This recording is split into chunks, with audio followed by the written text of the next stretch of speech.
regarding to sa 18 Marines, alam naman ninyo, I think all of you covered it, na natapos na namin yung pag-imbestiga sa kanila, pinatawag namin yung 18, natanong namin isa-isa, at meron na kaming dokumento, recorded yung pagtatanong sa kanila, yung 18, 5 doon sa 18, pinirmahan yung kanilang statement, yung tanungan, yung parang question and answer. Yung 13, hindi nakapirma dahil nasabi ko na to noon, pinigilan ni Attorney Balicod na pirmahan. On our end, natapos na namin yung report, pinorward namin sa Ombudsman at sa DOJ for proper disposition. We have recommendation doon.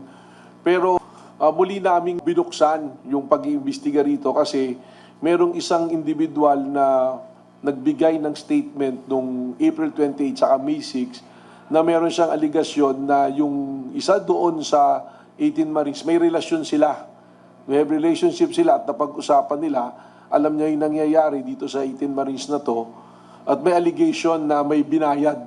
At pinangalanan si dating Congressman Mike Defensor na siya yung nag-offer ng halaga ng 5 million para maging testigo nga, lumabas, mag-press conference. Kaya naman, ginawa namin, kinuha na namin ng statement dito at pirmado, recorded yung statement nitong individual na ito, nandito sa amin. Nagpa-issue ako ng subpoena para imbestigahan ulit yung miyembro ng 18 Marines na binabanggit ng individual at saka si Ginoong Mike Defensor, pinapa-subpoena ulit namin dito para mag-appear, para magbigay linaw doon sa testimonyang binigay nitong individual na related doon sa 18 Marines.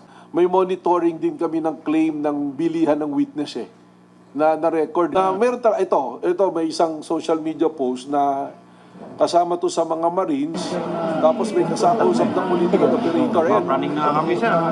Hindi na ang pahinga yung cellphone namin. Kailangan na siya humingi sana kami ng financial assistance. Okay, magkano kaya? Sir, hindi naman namin masabi kung magkano ang amount. Kayo na lang po mag-ano sir kung magkano po kasi sa amin sir, marami talaga yung sa amin. Marami nag-offer sir, tawag sa. Sila sila na allowance para lang Kung may kwan man sir na ganun sir, kung kwan sir na mas maganda siguro kung ganun man, isang bagsakan na lang sir. Sige, kung sa akin kung magawa namin yun, at doon mag-kwan tayo dun sa financial assistance, makakaliwaan.